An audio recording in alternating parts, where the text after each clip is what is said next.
Welcome to the McAllister Report. We join John McAllister, top football evaluator, as he shares wisdom and interviews coaches and athletes from around the country. Enjoy today's podcast. Hello, this is John McAllister with the John McAllister Report. Today we're going to go into the section around the state, and I have an interview coming up. Dane Wleklinski from Dublin Jerome High School. He's an offensive lineman, almost 6'7", about 275 pounds. Played 3 sports, also played basketball at one time. And he really is for me, I think he's a very high ceiling. Talking to him, he's also a class act, and he's intelligent, and he just seems down to earth, real.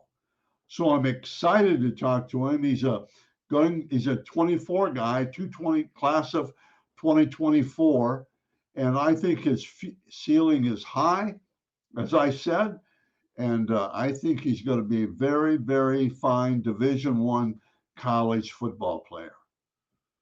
So if you sit back and enjoy my video podcast with Dane Wleklinski from Dublin Jerome High School.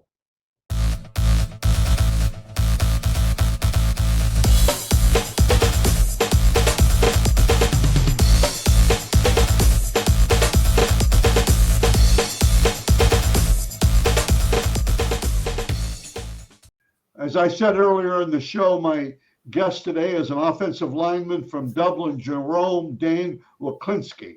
I really like him. I like his potential. And like I told him earlier, he's not there yet, but you don't want to be there yet. Okay. I think what sets him out from a lot of guys right now, he's almost 6'7", right? Yeah. And weight, but he can run. And Wade will get there. I think, 275 or something? Yeah, I'm 275 right now. Just with like wrestling and lacrosse, usually I'm a little less. So. Well, no, you don't want to get much more than that. Don't go over 285. Anyway, I'm coaching him here. Dane, how are you today? Doing good. How about yourself? Well, I'm good. I'm hustling. I had 2 other ones today, so I'm excited. Gets me a lot of work done. You mentioned something, obviously we're talking football, but you mentioned about your 2 other sports. So you're a 3-sport guy at Dublin Jerome. That's pretty good. Yeah. That's pretty good. And that alone tells me that you're a really good athlete. I mean, we're not talking at a Division V school, we're talking Dublin Jerome. So tell me about your other sports real quickly. So I actually grew up being like a basketball kid. I played basketball all my life and lacrosse. So that was the 2 big things. And then this past year, this was my first year wrestling. So coming into it, it was a big jump from being basketball all my life to now wrestling. So. Well, technically you're a 4-sport guy then. Yeah. What about wrestling then? I mean, just walking in there, you thinking you're going to do all right. And then having no technique or anything, you just get – it's a big difference. It's not just athleticism. You got to be technically sound. It's a whole different sport from anything else. But you got better, obviously. Yeah. And I think you've learned. But some of those guys have been wrestling since they were probably 6 years old, 7 years old. I mean, and especially schools like yours. What about lacrosse then? You play lacrosse in the spring? Yeah. So we're actually really good. 2 years ago, we won the state championship, and then this past year we lost in it. So we're looking to make another run again. I made it my sophomore year, which was, I don't know, I thought it was a big deal coming off a state championship team. So had the opportunity. I played in the semifinal game. I did not play in the state championship game, but as a sophomore, I think was pretty good for me to do. So. Especially if you won the state championship. What are the skills involved there? It's a lot of hand-eye coordination. You got to be able to go both hands. You got to be able to just read, react, and then a lot of it's just footwork. Like you got to be able to run with kids, and a lot of it's not as much as throwing checks and being like. There's a physical part to it, but they've started to take that out of the game with like concussions and stuff. They won't let you hit people as much. So now it's a lot more. You got to be very sound with your feet and be able to keep up with these kids. And you are in football. we'll talk about that later. Pass pro and you I don't know what they call it anymore. You can turn and lead and things like that. So, okay, tell me about school then, real quickly. How are your grades coming? I've had so weighted. I have like almost a 4.2. Unweighted, almost. I have it's like a 3. It's like a 3.68. I always want to round up to a 3.7, but I stay at that 3.6. I think you're okay. No, but yeah. So right now my schedule is I'm taking pre-calc, so I'm a year ahead in math, and then I'm taking IB history, which is like advanced. It's the International Baccalaureate program there at Jerome. So we're very big on academics. There's a lot of academic pressure, which can be good and bad, but I don't know. We got a lot of smart kids there, so. Yeah, that's really good. Okay, let's go back and talk football. Okay, why football? You've played 4 sports in a way, but why football? To be honest with you, I started football the latest out of all my sports. I started in middle school. Really going to all the high school games. My brother's 4 years older than me, so going to all those games, watching him play, always wanted to do that. Always wanted to be play with him, almost just be good enough to play with him. That was always my goal. My dad played at Purdue. My grandpa played at Bowling Green. So, it's just in my family. A bunch of my uncles played. I've always been around it. I just loved it when, especially my sophomore year, I started, and that was really big for me. I really grew to love it. And just, I was 220 that year, and I was getting handled a little bit. And then I realized if I want to play, I got to put some weight on. In the off season, I put on 50 pounds in 2 months. I was just in the gym every day, just working out twice a day, just trying to get after it and be as good as I could, and going to out of off season trainings with doing footwork. I actually worked with a guy named Mike Pearson, however you say his last name. He lived in Ohio. He played in the NFL. He actually is with the Miami Dolphins now. He left. So that's why I don't do training with him anymore. He got a job there. So he's down in Miami. It's really good. It's really good. So then I'm going to ask you this question. Was that the time when the light came on, the switch came on? Has there ever been a time where you said, hey, if I'm going to take this to the next level, I got to do this, or I got to get better? Was there ever a time like that? Yeah, it was really after my sophomore year, even when I was playing other sports. We had a big talk that I didn't play basketball my sophomore year. I talked with my dad about it, and he was like, if you want to play at the next level and get better, you're going to have to put on weight and probably lift more and probably focus more on football. So I quit basketball for that year, and that was really the big thing. I went to a bunch of trainings, was just trying to figure out how to put weight on, lift right, eat right, just everything. He really showed me and helped me and just find my way. Well, then you've done it the right way, because you've done it the right way. I worry about guys that quit basketball that say, well, I'm going to do this, and they don't do anything. It's so easy to skip that workout. But you apparently have not done it that way, which is really, really super. Okay, my first silly question is, if you wanted a talent and you couldn't get it, but you really wanted it, but you'll never get it, what would it be? Oh, skill that you don't have, that you like to have, but you'll never get it? Being a basketball kid, just being a point guard. I always wanted to be being able to just as they say, cross people up, and just I always wanted to do that, but I never. The moment I started finding out what my role was the moment I got better at basketball. But growing up, I always wanted to be the point guard, but I was always the tallest kid out there, so it never really worked. If you're a point guard at your size and weight, you better concentrate on basketball. Those guys don't come along very often. That's good. Tell me, let's go back and talk about, who's been a big influence on your life? Who do you credit for kicking you in the butt a little bit, or always being there, or giving you the look sometimes? Who has anybody, coach or parent, anybody done that for you?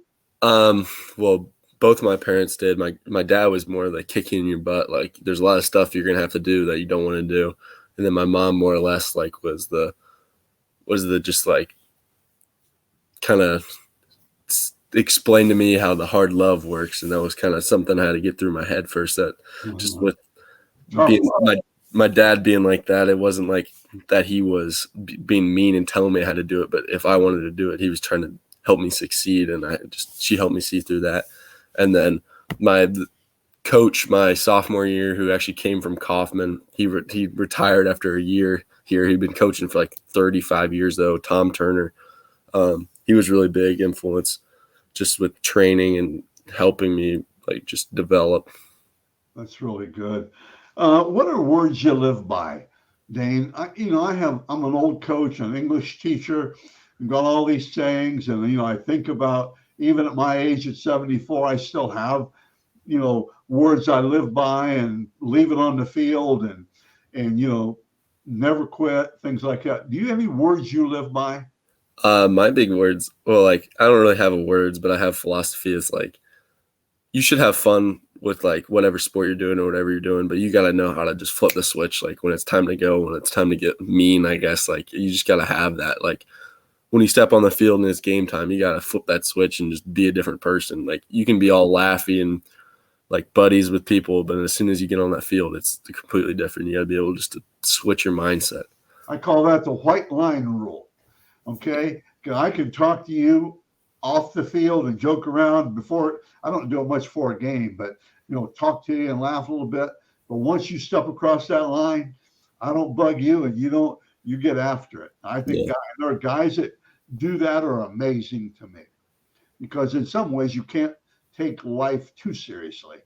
You know what I'm saying? Yeah. And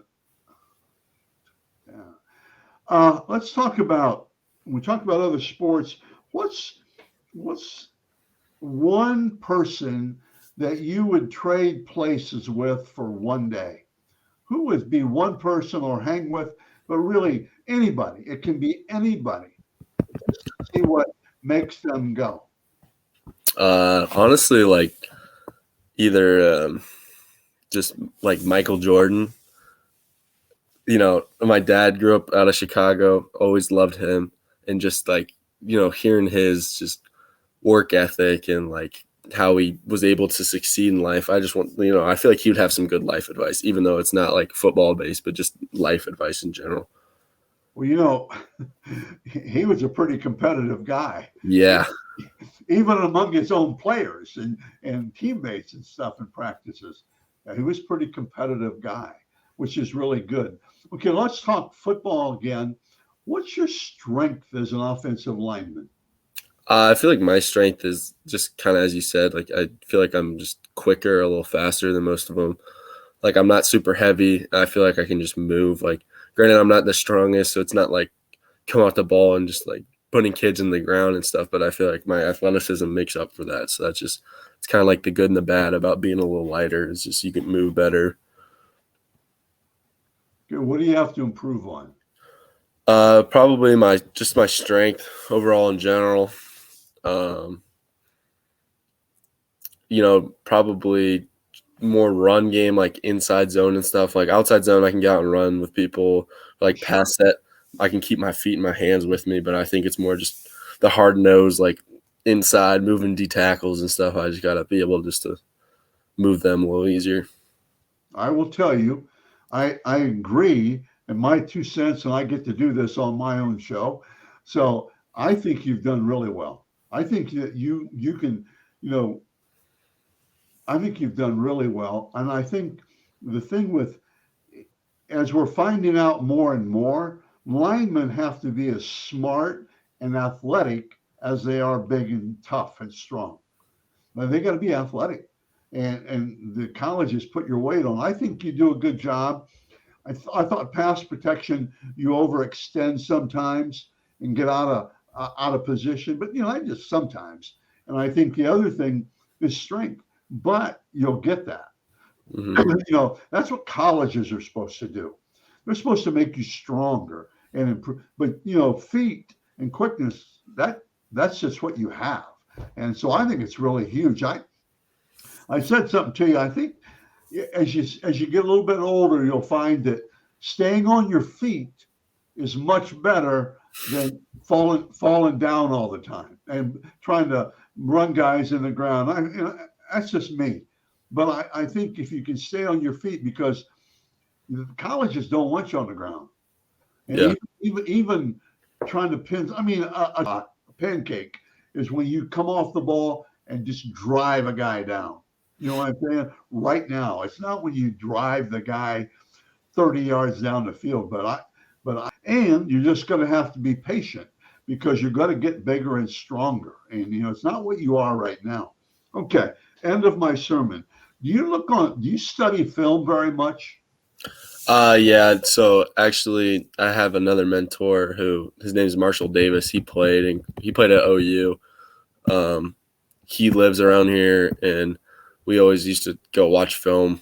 Like, we had a bunch of dudes who wanted to play in college or like had interested, and we'd all get together and go watch film. And he kind of just like would help us understand from like a college mindset of him just being there, how analyzing film a little bit more in depth than just high school, I'd say. Yeah. And then study the guy opponent, study what he does and things like that. And yeah, what moves he likes, where he wants to go, how he plays, different things. Yeah. Okay, good. And then what advice would you give to a freshman? You're going into your senior year. You've been through everything a lot, and you've got a new coaching change, I think, just recently, didn't you? At Jerome, or a year ago or something? Yeah, this past year, yeah. Okay. What would you tell a freshman that's really concerned about playing football and stuff, and maybe dragging a little bit, maybe kind of wanting to quit? What would you tell them? You get as much out as you put in, and like you think of words to live by.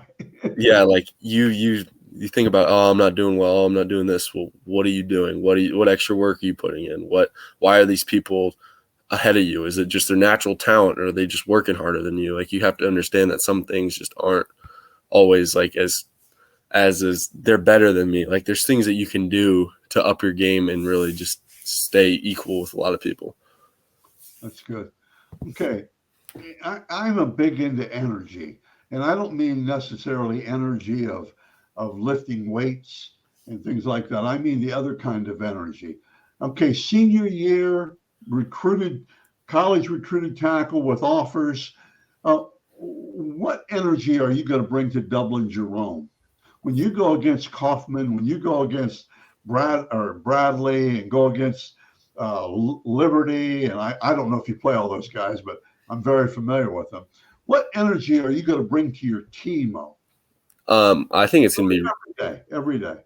Well, just I'd hope I'd be a captain this year, and that'd be a big deal for me. Just because before, like, I don't know, a lot of like coaches said I was like a leadership role model and stuff, but I wasn't really wasn't a captain, so I didn't really think I had that vocal spot. I was kind of just more of like just like silent role model, I guess, just like lead by example type of thing, not really as vocal. So I think I'm more excited this year. Hopefully I get to be more vocal and more like get everybody going, get the energy up. Like, senior year, like, you just got to play hard. Like, you just got to play all out. So by example, lead by example, and be yourself. If you're not vocal, don't try to be vocal. Yeah. You'll kill yourself. Your kids will lose. But anyway, they'll lose a little confidence. Be vocal, but be yourself, your good self. Okay. Just a few more questions. I know we talked about when the switch came on. What's the best thing about playing football? Very best. It's like taking anger out, pretty much. Like, it's just the biggest release. Like you have the ups and downs, but like just after a game winning and just being with all your friends and just like that feeling is like, you just can't replace it. Or I remember walking out to when I made varsity, walking out the first game and just getting butterflies and just my stomach going crazy. Just the first time seeing everybody out there, student section, running out on the field. It's just, you get, like, I thought that feeling would go away. I still get it every time I walk out on that field. It's just like, you're ready to go. juices are flowing, your adrenaline's going, like you're just ready to go. You want to have that feeling every time because you're a competitor. Plus, the little kids are waving at you, and to those guys, those 10-year-old kids, you're like a pro. Yeah. You're like an NFL guy. But okay, what's I'm going to come and recruit you. I'm going to watch you. I'm on the sidelines, but I'm going to recruit you. I'm coming to your school. What is your best quality? What is your number one quality? Honestly, I just feel like I'm pretty personable. Like I just talk to everyone. It doesn't matter. Like I hang out with like seniors and I hang out with sophomores. Like it doesn't matter. Like it's just, if they're a good person, talk to them, go get food with them, like go hit the wall, go shoot, go do workouts, go to the gym. Like a lot of sports and stuff just brings you together. And I feel like people can separate it based off your age. And I feel like the one thing is just like being very inclusive with everyone, that there's no really separation or gap there. That's a great philosophy of life as well. That's great. That's super. Okay, now a silly question. What do your teammates say about you behind your back? Silly question. I to be honest with you, I don't really know. They probably some of them probably talk like some of the defensive linemen probably. It's I try to be humble. I don't really talk about anything, but people are going to talk about you. People are going to not like you for the opportunities you get, and you just have to kind of just act like you don't hear it and just be yourself and act like you're normal. Don't change your personality because of the opportunities you get. It's not. That's good. It's sometimes ugly business, but I think that's why you go to game days. That's why you go to spring practice, because if they're doing their job, they're going to get an idea of how much you like that school or how much interest you have, and then they'll get away. If they don't sense that interest, then they're probably going to slow down a little bit and stuff like that. Mm-hmm. It's an ugly game, and it's just the way it is. Their job's dependent on it. So again, Dane, thank you very much for being on my show today. I appreciate it. Thanks for the invite. Yeah, no.